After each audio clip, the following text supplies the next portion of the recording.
Hello everyone and welcome to Vlinkoz channel. In today's video, I will show you how to fix the error message stating that the app you are trying to install is not a Microsoft verified app. And now, let's get started.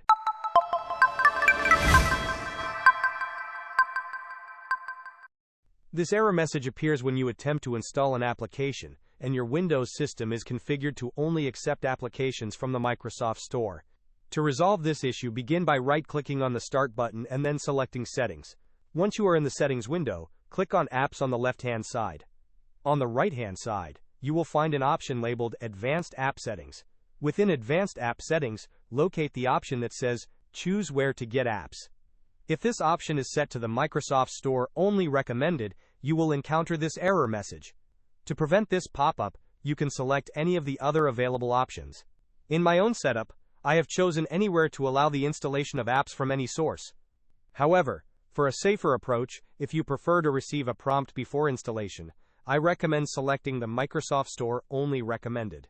This way, you will get a pop-up notification, allowing you to decide whether or not to proceed with the app installation. This is how you can fix the error message.